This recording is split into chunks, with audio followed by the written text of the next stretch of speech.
Welcome, everybody. This is the Robots Radio Holiday Special for 2023.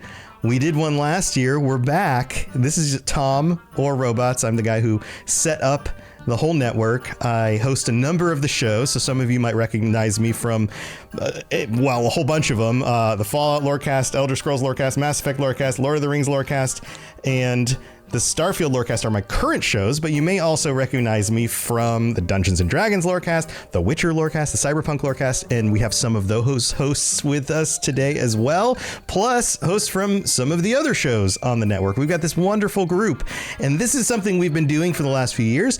The point of this is for us to just take a moment to get together, to chat with some of the cool hosts across the network, and to talk about our favorite things from the year, because if you're not remembering all the favorite things, if you're not thankful for all the things that were good in the last year, then what are you even doing with the holidays? That's what it's all about, right? The things that made it worth it. So first of all, we've got Ben of Temeria. Feel free to introduce yourself and what shows that you do. Ben, welcome.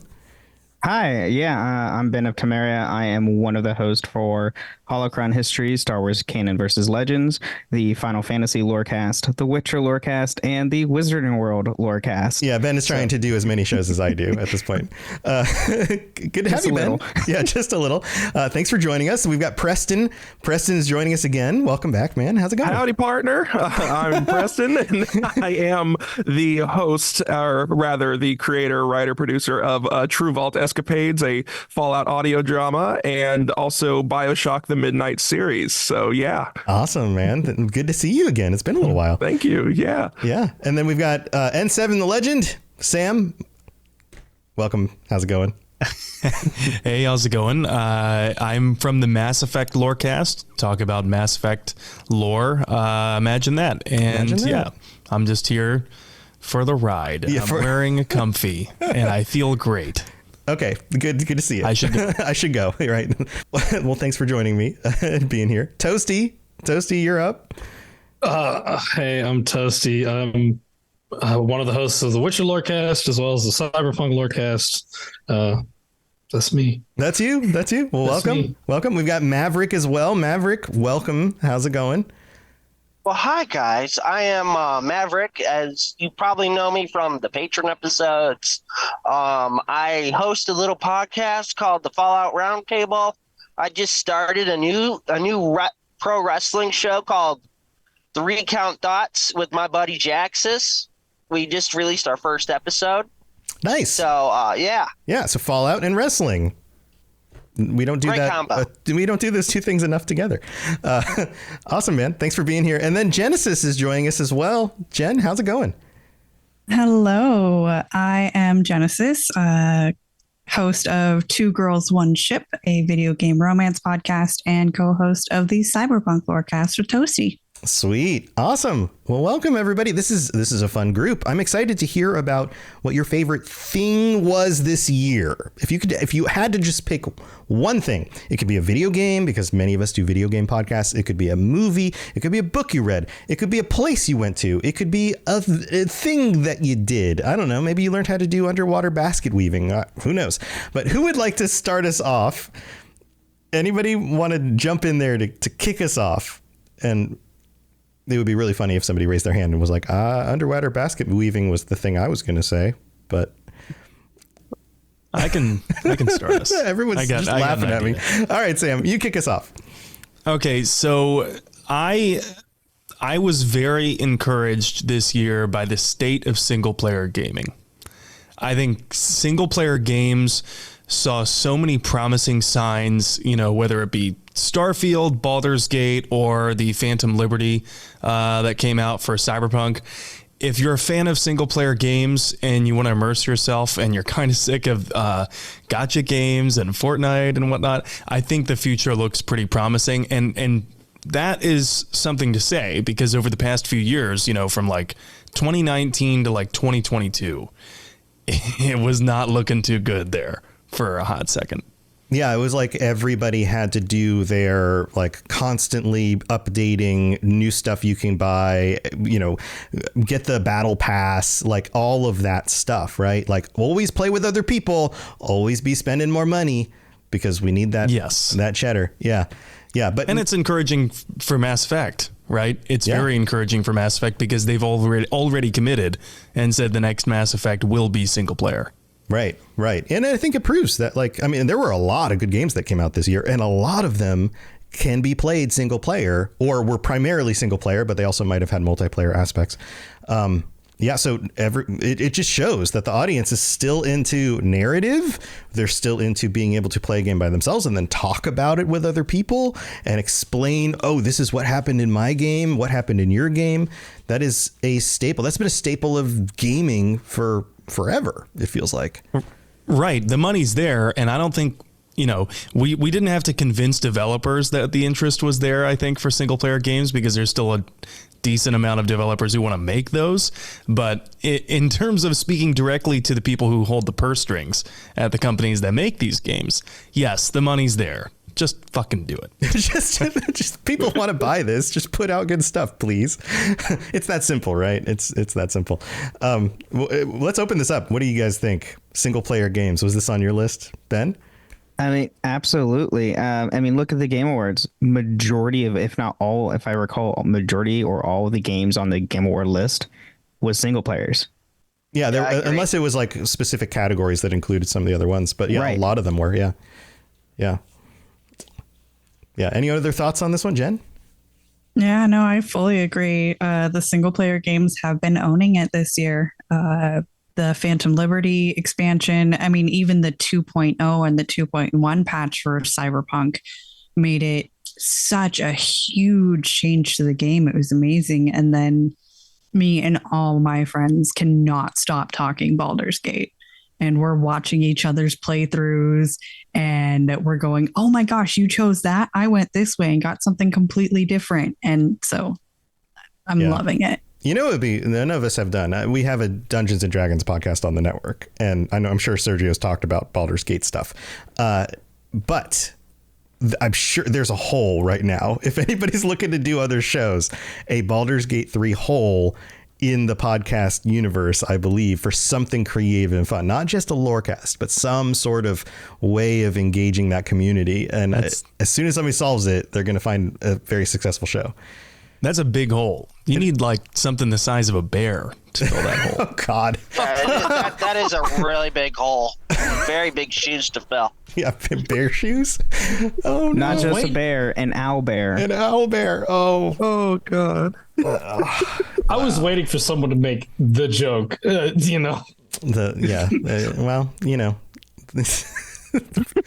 I'm just, all I have is the picture in my head of, intimate situations with bears. Roar. It truly would be a beast to wrap your tentacles around. Oh, God. All right. Well, that's enough from Sam. Let's move on to somebody else. You've been silent. Sam, you're done. All right. Who would like to go next? I shall go. All right. Let's do it. A few things. So, this is Preston, by the way. Just anybody that didn't recognize the voice. Preston's up next. Go ahead. Yeah, but this is Preston. And let me see, Starfield, despite any sort of backlash or any sort of disappointment or letdowns that it has given people, I have absolutely fallen in love with that game. And maybe that's because the exploration factor and stuff like that. It's just, there's so many places to see. So I guess a void that a lot of people have is it's fine with me. I'm cool with that. And anyway, I loved that. That was definitely a highlight in gaming for me this year. Perhaps the only one besides Cyberpunk, which also is on that list because I love Cyberpunk. And so, yeah, Phantom Liberty, that's another one. And, another off-the-cuff thing, I watched Game of Thrones all the way through for the first time in my entire life this year. Wait, what? Whoa. Yes. 2023 is the year you decided to watch all of Game of Thrones? I just did it. Wow. I've seen other shows there before. Even after knowing how it ends and being I had huge things spoiled to me, but I didn't know the bridges that connected them. So it was still kind of a lot of stuff for me to see for the first time. And despite all of the controversy with that as well, I still enjoyed it. It was still a great show to me, but I love stuff like that. I love Dungeons and Dragons. So I had me a fun little leisure year with exploration games and these this amazing comfort show. So I guess I got to move on to something else now. Comfort show. It's definitely not a thing I've heard Game of Thrones called. That's for damn sure. Yeah. Well, yeah, maybe. I certainly was comfortable watching. Tom, quick, start playing the Reigns of Castamere. I was cringing a lot watching the show, but then again, I have seen Spartacus. Spartacus has never been topped in terms of like gore and all that other stuff for me. So I guess I was desensitized a little bit. That's so interesting. It's so interesting to get the perspective of somebody who didn't watch Game of Thrones like 10 years ago when it was like in the zeitgeist. Oh, you didn't either? And then come 2023, you come and watch the whole thing. I'm split between getting more of your perspective on Game of Thrones or more of your perspective on Starfield, because you seem to be enjoying parts of Starfield that a lot of people were a little bit more critical about. Let's talk about that real quick, because I think that probably has more of a crossover with our audience. So you are saying that the exploration part of Starfield is what really has hooked you, even though a lot of people have complained that part of it they aren't as into, either because it doesn't work like Skyrim or Fallout 3 did, where you just are constantly being distracted by the next thing on the horizon, or the fact that they keep on going to these other planets and they're like, well, they're mostly empty. And it's like, well, yeah, it's freaking space. They're going to be mostly empty. So what is it about the exploration that really grabs you? Well, for instance, I mean, if there is one thing, first of all, that I think they could add more of is more like human NPCs on planets that can then divvy out missions and stuff. But I ended up finding some of that and in my explorations, and I had to do this big old quest. I forgot what it was. I actually haven't touched it in a little bit, but it's just there's so many different, you never know what you're going to find. And I think that's what I like about it. It's like that box of chocolates sort of thing. So I go to a new system, I go to all these planets. And I mean, for some reason, where I see where people are finding these sort of cut and paste like this talking points. This refinery is the same style as this refinery. And like part of me, I feel like they still have their own personal charms. Like each planet, like I am remembering a lot of different planets more than others. So there is a little originality with these planets that I like, and I just like finding these little stories. They kind of remind me of Fallout. You see like a dead mining crew. You're like, how did this happen? And you get these notes and you start putting pieces together. So it's kind of a boring, fun thing I like to do. Okay. It sounds like you've got a little bit more tolerance for the looking around part, and a little bit more enjoyment for the like, oh, I found something. It took me a little while, but I found it. And now this is going to expand into, more fun for you. Yeah. So, okay. Pretty much. It's a tolerance thing. Okay. I got you. Anybody else have Sam, you mentioned Starfield. Is Starfield on your list? I know you played a lot of it. I did play a lot of it. I think I had like 200 some hours in my first playthrough alone. I liked Starfield a lot. And then it was like a massive plateau. Mm-hmm. When I got to the edge of the plateau of handmade content, my interest just plummeted. And I think there's two things to take from that. One, you can take a negative reaction from that in as much as, well, that just means that like they didn't have enough handmade content. But the positive reaction is it took me 200 some hours to get there in one playthrough. Yeah, that's a lot of time for a single player game. I mean, there's not many single player games that'll last you 200 hours before you hit the place of like, well, I guess I need to do this again. Yeah. So in terms of exploration, I'm still a diehard like Elder Scrolls fan. Morrowind was great at incentivizing you to, walk over that next hill, see what you can find.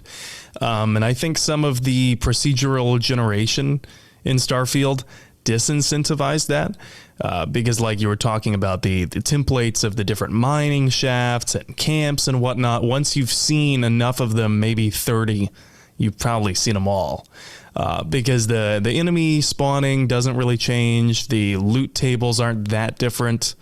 So that gets a little boring. It's not like you're finding a handcrafted cave where some designer made this with the express intent of hiding, the pale lady inside and a unique sword and whatnot. Yeah. But at the same time, there is no shortage of handmade content. It's just buried in a plethora of procedural generation. Right. I think after, like, if we jump ahead 2-3 years, all the DLC is out and you look back at the entire package of the game, and we're probably going to have a different perspective then than we do now, because that'll be, instead of 200 hours of actual handcrafted content, it'll be 300 hours, 400 hours of handcrafted content. And then all of a sudden that feels even more expansive. I also think that they might make some distinct changes based on feedback over the next few years. I think they're going to follow up on Starfield a little bit more than they did on like Fallout 4 or Skyrim initially. So that'll be interesting. Well, it'll be interesting to see where it goes. Anybody else have any thoughts on Starfield real quick?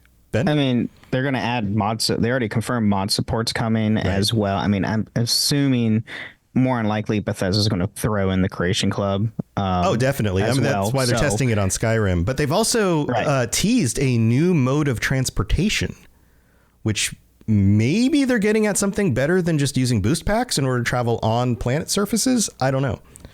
Very curious about that. Yeah. Been talking about that with my friends, and we've come up with a number of different ideas. Like, maybe it's they are repurposing, zombifying the Skyrim horse AI into allowing you to ride alien mounts. Oh, man. Whoa. Maybe they're creating small Land Rovers or, speed like hover bikes. Little ATVs or something. Maybe it's just a new favorites section in the map menu. It could be something like that. All right. Well, we got to move on from Starfield. Preston, any final thoughts on this before we move on? No, I totally align with that. That's very, very good stuff. Yeah, so hopefully we see some improvements, because yes, it's not that I haven't been bored of it. It's just like I feel a little burnt out from Starfield right now because I played so much of it, which is a good thing, I guess. But at the same time, yeah, if more unique content, that'd be great if they could, update it or something. But yeah, I agree. That's my thoughts on it. I agree. Updates would go a long way, I think. Okay. Yeah. Well, good one. All right. Who wants to go next? Who's ready to go next? Tell us something you love from the year. Jen. So I think I'll bring it back to that Baldur's Gate 3 hole, because really did feel something. It filled something that I was missing. So you had a Baldur's Gate 3 hole, and then Baldur's Gate filled the hole inside you? Yes. We're not talking about a bear anymore, right? No, we're talking about the actual game. It filled something that I needed in your heart, because yes, in got my it. heart. Yes, because for the longest time I was looking for a game that had true crunchy combat, like give me like skill mapping and item equipment and upgrading and leveling and just like the number crunchy part of it, how to min-max everything, and then actual good carnage. You let me build up this character. Let me go and fight it out and have epic battles. But then also the amazing dramatic cutscenes and just having those precious moments where even you're talking to your friends or monologuing with the big bad, and it's amazing. And there are so many choices in that game. Like, I think they mathed it out, and at the end of the tree, there are over 17,000 different ending combinations. That's amazing. That's just nuts. I mean, come on, mind blown. Yeah. Baldur's Gate 3 filled everything I needed. You mentioned that it kind of hits on all of these things at the same time. And I think that's kind of the takeaway, right? Like, it's not that we haven't had other CRPGs that have come out in the last decade or so, but maybe the combat was awesome, but the story was okay. Or maybe the story was really good, but the gameplay and the mechanics were just not all that exciting. And that's what Baldur's Gate did really well, was basically all of those things, right? Like, it was exciting to have a powerful, interesting, dynamic group that could work in so many different combinations for so many different people. If you want to make a bunch of barbarian halflings, it could still work somehow. If you want to have a very normal D&D group, it could still work. But then you have also these interesting characters and dynamics across the party, and almost every decision felt like it was going to have some real gravitas to it. And that's part of my problem with continuing any one storyline is like, I feel like no matter what, I'm going to be missing something. And you are. So you have to play it multiple times to see how everything plays out. And then you add multiplayer on top of that to where now I can go through and play with friends and have it be another completely different experience. Oh, yeah. Yeah. Yeah. That multiplayer dynamic of, oh, my God, you won't believe what just happened in my playthrough. Holy crap, how did that happen? I didn't even see that part of the game. You know, like that thing. So good. So good. And all for $60 or $70 if you're on consoles. Right. But Yeah, you that know, sounds about right. it's it doesn't hurt to pay that much if the game's going to be good. You know, I'd easily pay twice as much for that game, like with how much you For can how get much out of content we've gotten out of Yeah. it. Oh, yeah. it. Like, yeah. I But agree. don't tell them that. We don't want Yeah, that. let's not give anyone an idea. Don't remind the teacher we have not fam. But I would also luckily, pay Larian that. wouldn't do that to us. They actually respect us. Larian wouldn't do that to us as the consumer, but if it meant that it got more money to the developers who spent 6 years making the game, the voice actors who did all their own mocapping for it as well, Yeah. I'd pay more for the quality that they've given us. Yeah. Well, Larian won't do it until like EA buys them, and then they will definitely do it. Please don't. Larian, don't chill out. That's how the story. This is a story. The same thing happens with other developers. You have a developer that is like this grassroots team that really cares about their product. They really work hard. You can tell that everybody's doing the best they can, and they put out an amazing product. And then that company gets pulled into a bigger entity. I mean, look at what happened with BioWare, or I mean, heck, you could even say early Bethesda. Look at some of what Bethesda did, and kind of they're not terrible, but there's definitely a different feeling between the team that gave us Oblivion and Fallout 3 and Skyrim and the team that gives us Starfield. There's a difference there. It's a little bit more grown up. It's a little bit more corporate. It's a little bit less grassroots. And in this case, they've also been bought by Microsoft. So hopefully that doesn't change that dynamic even in a worse way. It could happen. It could happen. Hopefully Larian now just has more money to do things that they're good at and continue making good stuff. That would be great. I've heard people even saying things like, give them the Star Wars license and let's see them do a CRPG with Star Wars and what they can do with that. I would die. That would be great. Just please. Yeah. I would also die. Can you imagine Love to see that. an Old Republic, not remake, but revitalization, like another story set in the Old Republic? Tom, don't give me hope. Don't give me hope. Don't give us hope, man. Don't give us hope, us Star Wars fans. Well, all right. I'll hold on to the idea. I'll just put it in my little pocket. And then when it happens, I'll be like, hey, I told you guys. I told you. So, all right. Any other thoughts, Jen, on this one? I'm sorry, Sam, but after tomorrow, I'm pretty sure my Baldur's Gate 3 hours are going to pass my Mass Effect Legendary Edition hours. Unreal. Wow. Wait. What if you combine your actual original trilogy hours with Legendary Edition? Okay, no, I've probably got another 400 hours to go then. Okay, because I was the game's only been out for if you don't count getting in on the beta and playing early playthroughs, that's only been a few months. How did you that's a lot of hours. Wow. That game a lot. Yeah, right. It's just real good. It's just real good, Tom. I just can't stop playing it. That's awesome. That's awesome. All right, who would like to go next? Let's see. We haven't heard from Ben. Ben, you want to go? Yeah, I can go. This year has been awesome. There's so many different things. Being able to, host now 4 shows, host Witcher with Toasty, which has been a great opportunity. We had the pleasure, and I never thought I would be able to talk to one of my favorite voice actors of all time. I mean, you basically talked to Geralt. Yeah. You got to talk to Geralt. I got to talk to Geralt. Ben didn't do much talking, but that's true. You got to salivate while Geralt talked. Yeah, I was so starstruck. I barely talked as much as I normally do. And all right, so we need to fill this in for anybody who doesn't know. On the Witcher Lorecast, they got Ben. His name's Ben Cockle. No, Doug. Cockle. Doug. For some reason, your name was in my brain. Doug Cockle. I messed that up. Who does the voice of Geralt in the games? So, for anybody who's a fan of the Witcher games, The Witcher 3 is a huge game, right? That's the voice they think of. It's not Henry Cavill. It's Doug Cockle. So you guys got to interview him. That's awesome. Yeah, it was awesome. It was fantastic. And then other than that, like all my MMOs that I play keep getting updates and more content on a regular basis, and it's fantastic. It's been a great year for MMOs. Elder Scrolls had a big update with the whole, Hermaeus Morris stuff, all the creepy weird stuff. Necrom. Final Fantasy 14, they announced the next expansion coming out next year. Mm-hmm. And then World of Warcraft even came back. Like there was all that bad publicity from like the toxic workplace and all of that. They've been working on that, but they've also made some big updates to the game that make it a lot better again.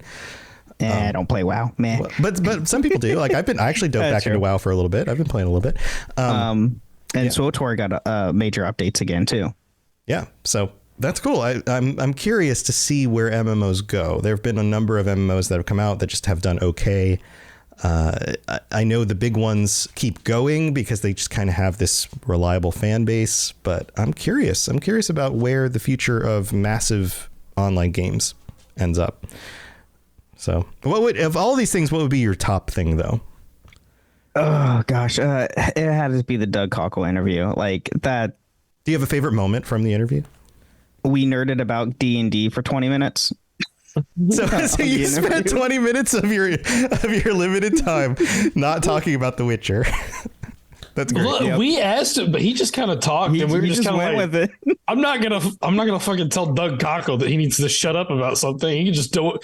It's whatever. It's fine. That's great. We had 8 questions. He answered all 8 questions and more so. So, we got an hour and a half with them. Like that was more than we were hoping for. So, I mean, that's awesome. That's true. Did you talk about Baldur's Gate with him, or is it just like regular D&D stuff? We did a little bit. We did a little bit. Yeah. Because he's been streaming it. That's cool. And then he made the my choice for romance. So, which was who? Triss. Oh, I thought you were talking about Baldur's Gate still. Oh no, not I was Baldur's like Shadowheart. I was like, which one? Okay.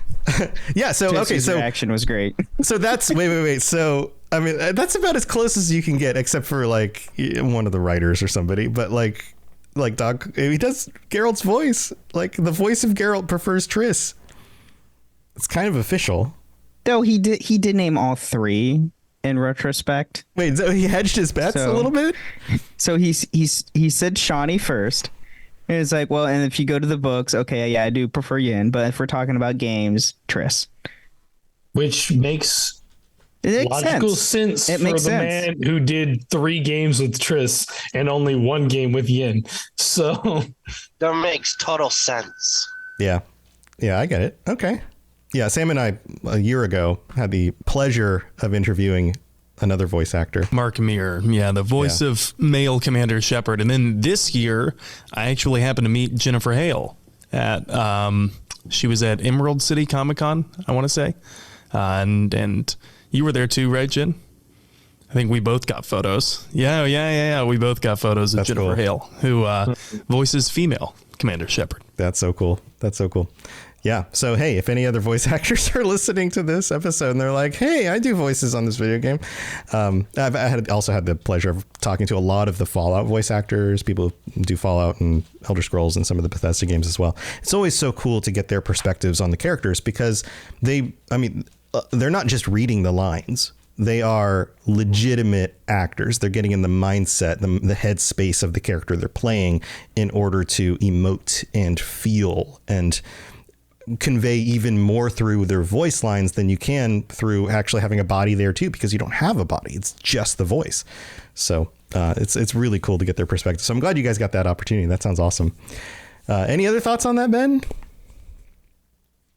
No, not really on anything other than that.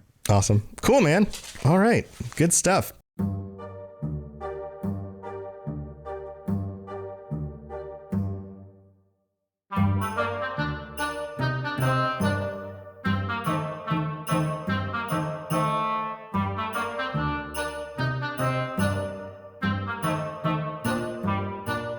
let's see. We've got Toasty and Maverick still. Toasty, you want to go next? Sure. Well, I mean, like a lot of the stuff that was awesome about this year got listed for me already. I mean, obviously the interview, Baldur's Gate, Phantom Liberty, which I'm still working my way through. Oh man, God, I'm trying to remember because it's been such a long year. Yeah. Is there any one thing that like stands out that's just like, oh yeah? I mean, this. like, it doesn't have to be video game related. Yeah, I got to bring it back to Star Wars because of the Ahsoka series. Yeah, Ahsoka's really good. Did you guys watch Ahsoka? Some of you watch Ahsoka? No, I'm ashamed I haven't because I'm a huge Star Wars fan. So I have to get my Disney Plus back. All right, so Preston has a great show. Ahsoka. Yeah, Maverick did. It was a magnificent show. I thought it was really good. Why did you think it was really good, Toasty? What about it? I mean, like, for starters, like, Ahsoka is my favorite Star Wars character, like, out of all. So, just getting to, like, see her in action and see her, like, story that was actually in, like, the whole, like, it's a very, like, subtle, like, telling of, like, her transition from where she was at, like, mentally at the start of the series to, where she gets to by the end of it. And then of course, like, the return of Hayden as Anakin is just like episode 5 is peak Star Wars. Yeah, Like, so for people who haven't watched, it's not too spoiler to say that there is let's call it a dreamlike sequence where she gets to interact with Hayden. We'll call it a dreamlike sequence. And yeah, you could say that. Yeah, and he is de-aged. In fact, he's de-aged a few different ways depending on the version of him that we're seeing in the sequence. And it looks such a great episode. Really good. Like, it's like some of the de-aging is always a little funny, but this one actually looks really good. It wasn't bad. It really wasn't bad. It was better than the Mandalorian Luke Skywalker de-aging that they did with him. The first time we see Luke Skywalker at the end of, what was that, season 2 of Mando, it's a little funny, and then in season 3 they got better. He looks a little bit better in this one. By the time they get to Ahsoka with Hayden in this, like, he looks almost indistinguishable from the prequel films. Like, it is really, really close. And it was just it's also just like very like heartwarming to see like him finally getting the recognition and respect from like doing this role and realizing that people did love him as Anakin. It just wasn't the right time. We weren't like, the people that love him weren't old enough to show that appreciation yet. Yeah. So it was nice for him to see that and see him like, go ahead, Ben. Ben has. I was going to say, oh yeah. I mean, during his time, the internet wasn't really like, it was the thing, but like there was no instant message, there was no like Twitter, there was no Facebook during the time, so people couldn't post their like opinions as like readily available nowadays. They were posting on forums and stuff. I think the real rundown of it is that for example, the big audience that loved Star Wars in the 70s and early 80s was the younger audience. The older audience wasn't super on board with it. Those people grew up 20 years later, they get the prequels and they're like, well, this isn't my Star Wars. But the younger audience is like, no, this is freaking great. I love Star Wars. And then they get cartoons and things for a number of years. And it's this cycle of like the core audience that really gravitates to Star Wars is a younger audience, kind of like Nintendo products. Right? You're not going to convince somebody who's never played Mario at 40 years old to all of a sudden love Mario. Like, the right age to get into Mario is like 10 to 20.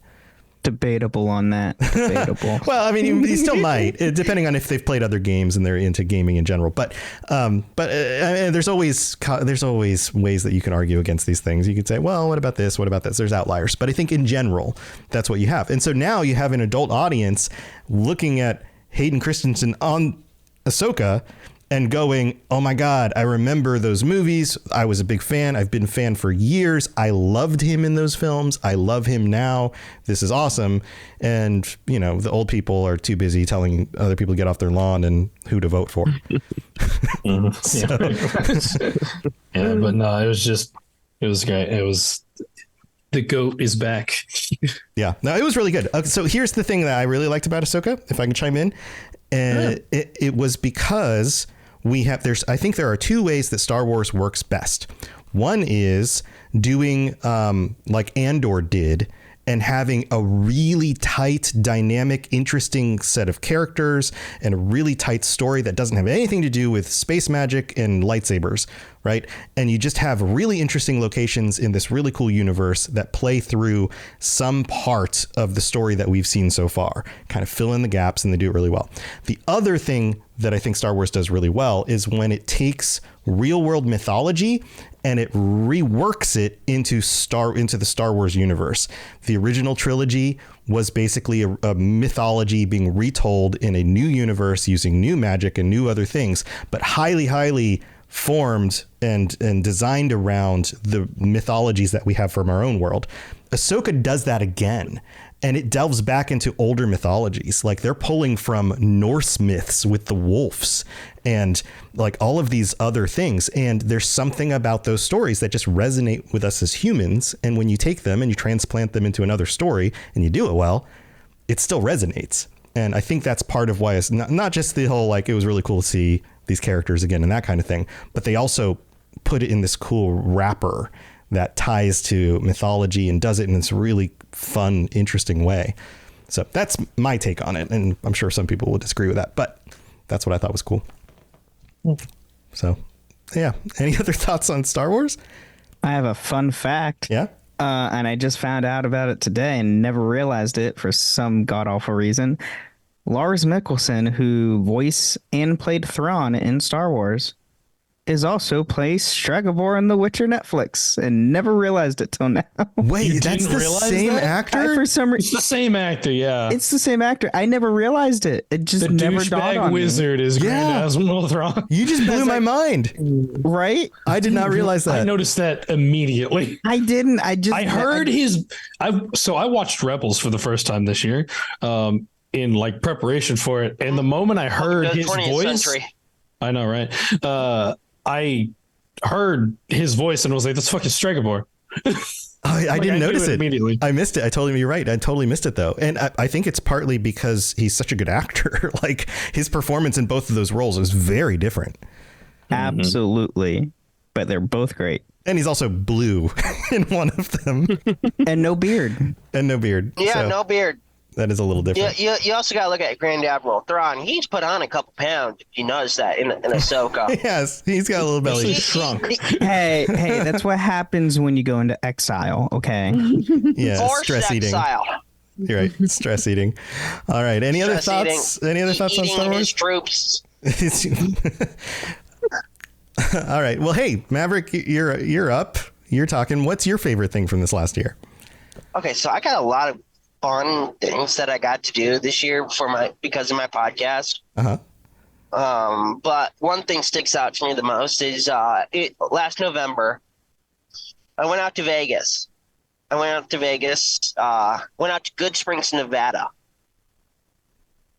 to represent, along with Jaxus, who's it's one of your co-hosts. another host. Right. Yeah, one of our co-hosts. Yeah. I got to meet him for the first time in person because he lives nearby. Mm-hmm. And we represented the Fallout Roundtable at this at the celebration at the Pioneer Saloon in Good Springs. Yeah, and Which, so if you know from Fallout New Vegas, Good Springs, Nevada's in the game. right. Yeah, so this is a yearly get together that happens at that location that it pulls in, and it seems like it gets bigger every year. Lots of Fallout fans who all dress up. It was really big. Yeah, they all dress up. They go to see some of these locations that are actually inspire the locations in Fallout New Vegas. And I guess everybody just has a blast, right? Oh, we had a blast. I got to meet the people for Fallout for Hope, which, by the way, please donate to that. It's a great cause. I got to meet Chip from the Chipmunk Show. Mhm. TKS Mantis, he was there. Everyone, we all had a hoot and a holler, man. There. No, wait, you sound like Preston. Howdy, partner. Howdy. Yeah, we all had fun. It was great to finally meet Jaxus in person. Mm-hmm. So instead of behind a computer screen. what was the coolest cosplay you saw? Oh, I mean, I saw some pictures online, but what did you say? I saw full size XO1 power armor. Wow. It was big. Yeah. Did you guys see do you see that on the Game Awards when they walked out, the actors walked out on stage and they had the power armor on the stage with them? It looks freaking amazing. And it was also huge. I have to wonder, like, how tall was the guy in the suit? Like Stilton it or something. Yeah. Yeah, he looked like he was 7 feet tall standing next to them. Yeah, that's really cool. So, dude, that must have been hot. Maverick out in the desert wearing a big old suit of power armor. No, it actually really wasn't. It was mild. Yeah, well, I guess it was October, right? Yeah. It was November. Oh, wow. Okay. It wasn't really that long ago. Yeah. Yeah. Well, that's cool, man. That's so did you guys do anything else like specifically Fallout related? Was there like food or like events? We there was food. We had a costume contest. We tried to record a live episode of the Fallout Roundtable there. It didn't work out because we're in the middle of the desert. Okay.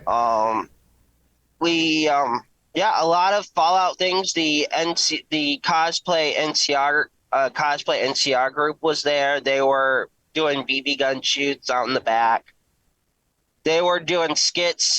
Lady from Obsidian was there, taking pictures, and there were Bethesda representatives there. That's great. It was awesome. It was awesome to see everyone, all these Fallout people in the Fallout community there. And we already know that the dates for next year, if you guys don't mind me saying. What's the date for next year? It is November 16th and 17th. It's basically what this last year was. Okay. So those same two dates, basically. Let's see. The same 2 days of this year. On the 16th and 17th is Saturday, Sunday. So, hey, That works out great. Well, cool. So if you happen to be over near Nevada or can make the trip, if you can schedule it and you've got the funds to fly out and enjoy hanging out with everybody and you're into Fallout, then it sounds like a great thing to go do. That's awesome. Yeah. All right. Well, very cool stuff. I would love to be able to do that sometime. It's just not very close to Florida, and it becomes quite the trip to get out there. All right, I haven't gone, and I've got one that I'm going to share. This is my favorite. I debated this. This is my favorite thing from the year, and it is not something that only came out this year. It's something that has been out for a number of years now. And I recently started driving more because I've been doing more things out of the house. And so I've had more time to listen to podcasts again. And I started looking around for podcasts. And with Baldur's Gate coming out, I was like, maybe there's a Dungeons and Dragons podcast I should check out. And there's certain ones that, Critical Role and the Adventure Zone, there's certain ones that are kind of at the top. Everybody knows about them. There's another one that came out a few years ago called Dungeons and Daddies. And if you haven't heard of Dungeons and Daddies, it is hilarious. It is amazing. It's up on the top of the list. Lots of people listen to it. It's very successful. It's been out for a few years.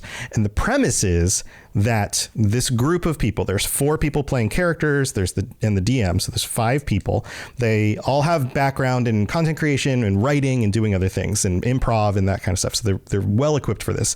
The premise is that 4 dads pick up their sons in a minivan to go to a soccer game. And on the trip to the soccer game, end up going through a portal to Faerun, where the kids disappear and the dads now have to find their children. And the different dads, there's like the hippie dad who becomes a druid. There's the coach dad who becomes a barbarian. There's the rock star dad who becomes a bard. And then there's just like played by a female, Ron Stampler, who is the rogue. And he's like the emotionally detached dad, like stepdad, who becomes a rogue.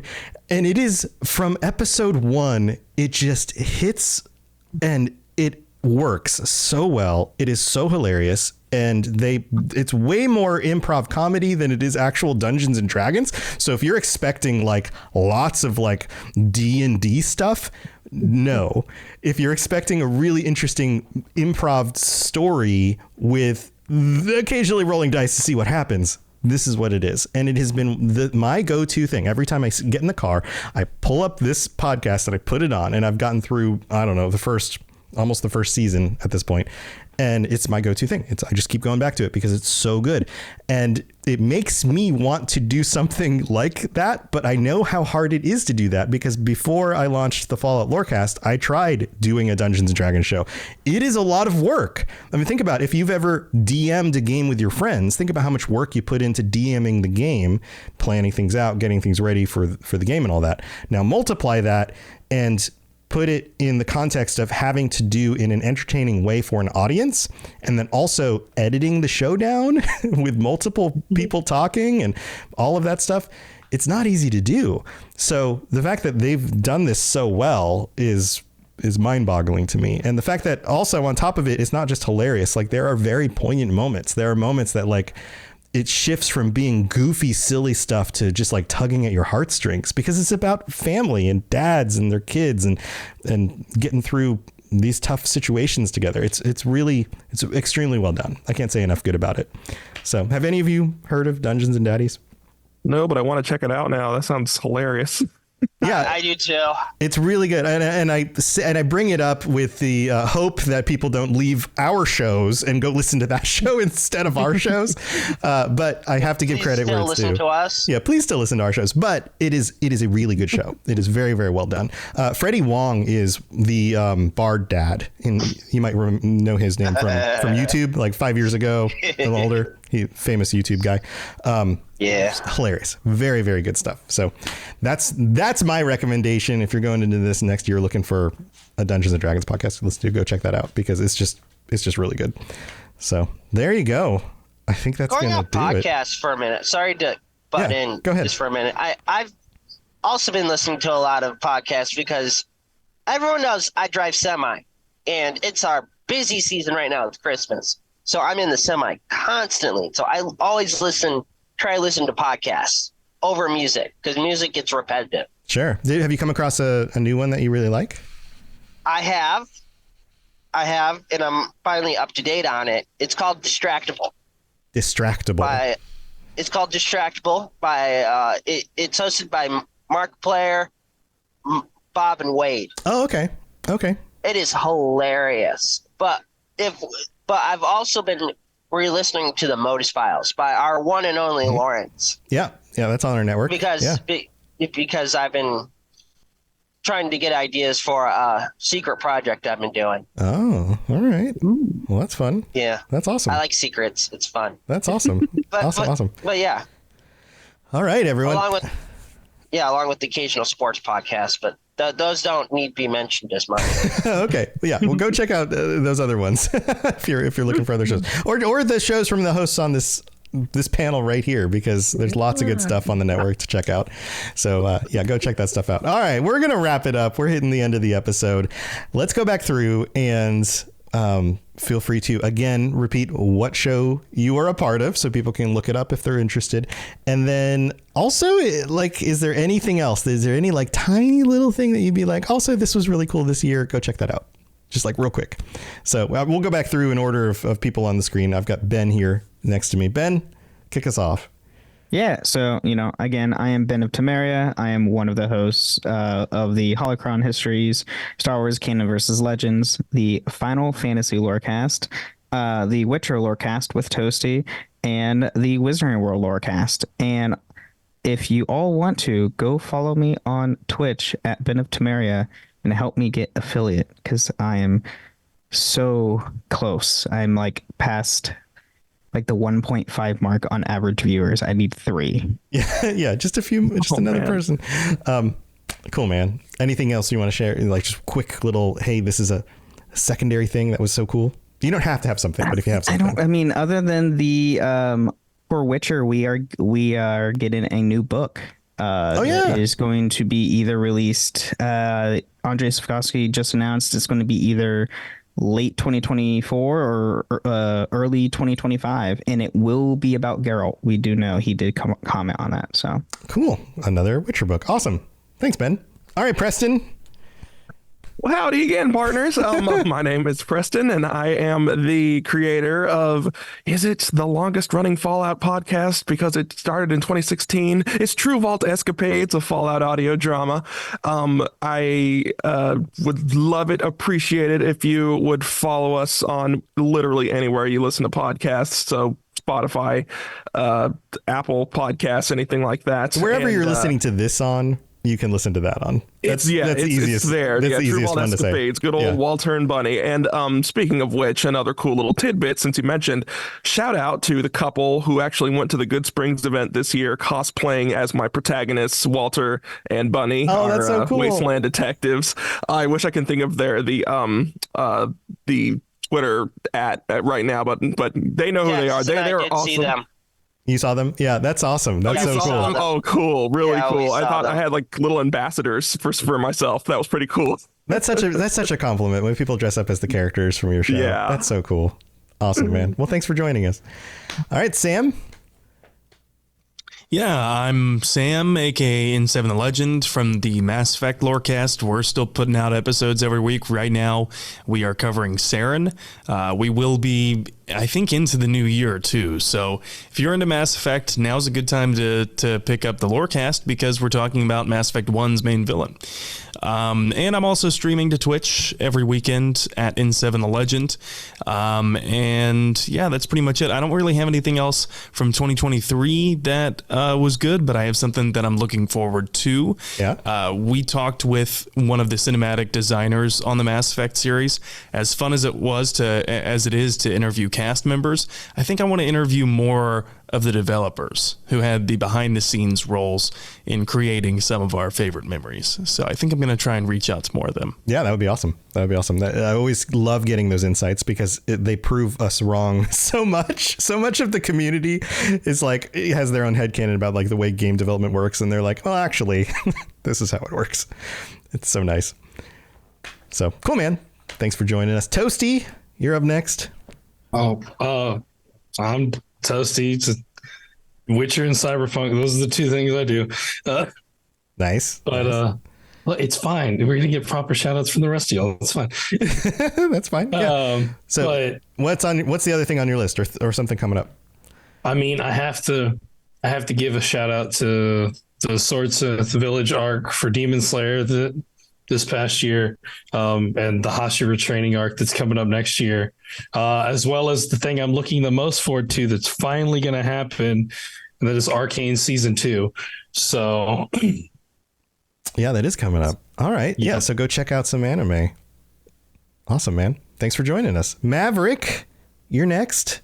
So you have the Fallout Roundtable. Yes. I am Maverick Stone. I am the creator and co-host of 4 other people for the Fallout Roundtable. I am also a co-host on 3 Count Thoughts Pro Wrestling podcast. Now, what's your other favorite thing from this year? I love when people talk about numbers, but our numbers have been up and down, but more up than down, which is awesome. That feels great. That feels good when you're like, hey, the people like our stuff. People like our show, Yeah, and actually getting recognized by my voice. That was another thing. Yeah, people were like, oh, I listen to your show. Yeah. That's awesome. That's cool, man. Well, thanks for joining us again. All right, Genesis, you're wrapping us up. Yeah, I'm Genesis, and I'm part of 2 shows on the network, the 2 Girls, 1 Ship podcast, where we analyze, rate, and review all that the world of video game romances has to offer, and the Cyberpunk Lorecast with Toasty, where we talk about the foundations of the past, the state of Night City today, and the news of the future for all things cyberpunk.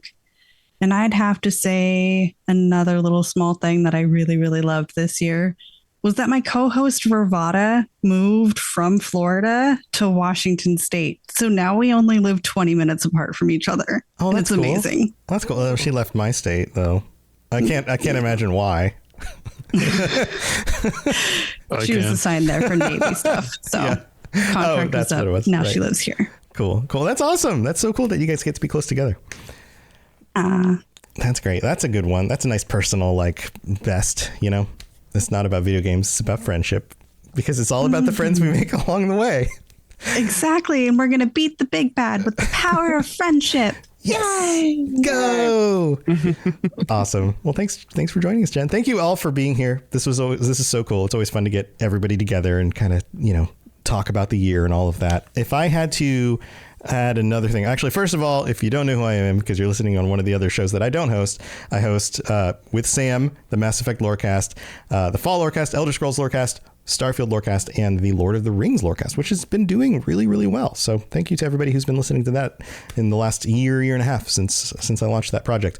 If I was to add one more thing, one of the reasons why I've been going out more is that I got back into swing dancing, which I always am hesitant to bring this up because when you say it, everybody gets a picture in their head of what they think that looks like. And most of the time it's a goofy, dumb, like TV production version of people just like kicking their feet and dancing to like Brian Setzer. And that is not what I do. I don't look like that, but I do enjoy going dancing. I've been DJing and teaching it and dancing it for over 20 years now. I took a number of years off due to like migraines and stuff, but I've been feeling better. So I've been going out dancing a lot again. So I've been reconnecting with some old friends and spending more time. My wife and I danced together. That's how we met.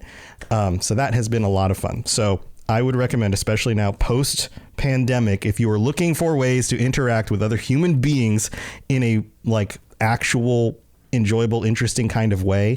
I don't care what kind of dancing you do. Just go try out some partner dancing. Try like actually meeting some people out in real space and give it a shot. See what you think. But that's my thing. That's going to do it for our holiday special. Thank you all for being here. And hopefully we'll see you all next year. All right. See you guys next time. Yay!